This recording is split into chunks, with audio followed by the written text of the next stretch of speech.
nakakaunawa at alam nila kung ano ang treatment na meron ka nung sila ay nangangailangan sa atin. Kaya normal, nagbabalik sila ng tanaw sa buhay natin. Ganon sila, Wanderis, yung mga hayop, marunong silang umunawa at umintindi. Sa totoo lang, pagkaminsan, merong araw na hindi na ako makakilos, hindi na ako makagawa, hindi na ako makagalaw. Gawa ng kapag ibinigay ko sa kanya yung kamay ko, talagang kulang ang 3 oras bago nyo tutigilan. Malibang siya pagod na, antok at matutulog na. At kapag hindi ko sa kanya ibinigay ito, talagang iiyak siya, magwawala at talagang hindi titigil. Mabubulahaw ka na, mabubulahaw kaming lahat. Actually, sa totoo lang, pati sa mga kapitbahay. Kaya no choice ako pagkaminsan, dali-dali kong tinatapos ang ginagawa ko. At yan, Wanderis, ibinibigay ko yung aking kamay. Hihintayin ko lang siyang mapagod at makatulog. Pagkatapos nun, at saka ko lang magagawa yung gusto ko. Kung magsasawa siya kaagad, Wanderis. Pero sa totoo lang, talagang iba na ang naging feelings ni Baby Wonder kapag kamay ko ang nasa bibig o nasa nguso niya. Walang sawa. Sabi ko nga nung una, lalaki din si Baby Wonder, tiyak, titigilan niyo yung kamay ko. Pero mali, Wanderis. Habang lumalaki siya, mas lalo pa siyang nagiging makulit na parang may isip na.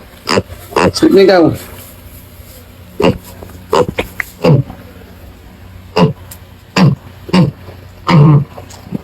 At iyan, marunong naman siyang pagsabihan, Wanderis, kaso nga lang, nakakaawa naman kung titiisin ko siya.